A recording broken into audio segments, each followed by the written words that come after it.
राम मुझे भक्तों, आज मैं आपको कार्तिक महात्म्य का 11वां अध्याय सुना रही हूँ। कार्तिक मास में कार्तिक महात्म्य पढ़ने सुनने से आपकी आध्यात्मिक शक्ति बढ़ती है और भगवान के प्रति प्रेम बढ़ता है।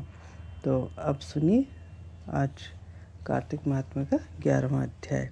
श्री नारद जी बोले, जिन दैत्यों को पहले देवताओं ने पराजित कर दिया था और वे पाताल में रहते थे, वे सब राजा जलंधर का आश्रय पाकर पृथ्वी पर निर्भय होकर विचरने लगे। किसी समय राहु का कटा हुआ सिर देखकर जलंधर ने गुरु शुक्राचार्य से उसके सिर के कटने का कारण पूछा। शुक्राचार्य ने देवताओं के द्वारा समुद्र मंथन, उसके रत्नों को देवताओं द्वारा छीन लेना और दैत्यों के अनादर युक्त हार का वर्णन सुनाया। अपने पिता का मंथन सुनकर जलंधर की आंखें क्रोध से लाल हो गईं और उसने घसमर नामक अपना एक दूत इंद्र के पास भेजा। घसमर स्वर्ग में जाकर देव सभा में पहुंचकर अद्भुत वचन कहने लगा। घसमर ने कहा, हे देवेंद्र, समुद्र के पुत्र, सब राक्षसों के स्वामी जलंधर का मैं दूत हूँ और उन्होंने जो कहा है उसे सुनो। तुमने पर्वत से मेरे पिता समुद्र का मंथन क्यों किया? वहाँ से जो रत्न ले आए हो उन सबको शीघ्र मुझे वापस दे दो। इस प्रकार दूत की वाणी सुनकर महाराज इंद्र चकित हो गए। भय और क्रोध विक्त हो घसमर से बोले, हे दूत, प्राचीन काल में जिस लिए मैंने समुद्र का मंथन किया था उसे सुनो। मुझसे भयभीत पर्वतों को समुद्र ने अपने उदर में छिपा लिया और प्राचीन काल में मेरे शत्रु दैत्यों की रक्षा की थी। अतः मैंने उसका मंथन कर उसके सब रत्न ले लिए। इसी प्रकार प्राचीन काल में समुद्र के शत्रु शंखासुर ने भी देवताओं से द्वेष किया था। हमारे छोटे भाई विष्णु भगवान ने सागर में घुसकर उसे मारा था। अतः अपने स्वामी के पास जाओ और समुद्र मंथन का सारा संवाद अपने स्वामी जलंधर से जाकर कह सुनाओ। नारद जी ने कहा। इस प्रकार वह दूत इंद्र से विदा ले पृथ्वी पर आया और इंद्र का संपूर्ण कथन राजा जलंधर से कहा। उन बातों को सुनकर क्रोध से उस दैत्य के होठ कांपने लगे। वह जलंधर देवताओं को शीघ्र पराजित करने के उद्यम में लग गया और उसके उद्यम के कारण प्रत्येक दिशा तथा पाताल से करोड़ों राक्षस इकट्ठे होने लगे। अपनी करोड़ों सेना को साथ लेकर शुंभ निशुंभ आदि दैत्यपति वहां आ पहुंचे। उस राक्षस राज जलंधर ने स्वर्गलोक जाकर नंदन वन पर अपना अधिकार कर लिया। तब देवतागण भी युद्ध के लिए स्वर्ग से बाहर निकले। देवताओं ने देखा कि प्रबल दैत्यों की सेना ने अमरावतीपुरी को घेर लिया है। अतः देवता और दैत्यों की सेना में घमासान युद्ध होने लगा। मूसल, परिध, बाण, गदा, शक्ति और फरसा से देवता दानवों ने एक दूसरे पर दौड़ दौड़ कर आक्रमण कर दिया। लड़ते लड़ते दोनों सेनाएं क्षीण हो गईं। रक्त की धारा बहने लगी।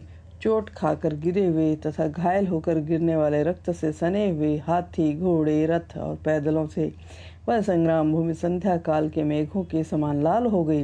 उस युद्ध में मारे हुए राक्षसों को शुक्राचार्य जी जिलाने लगे।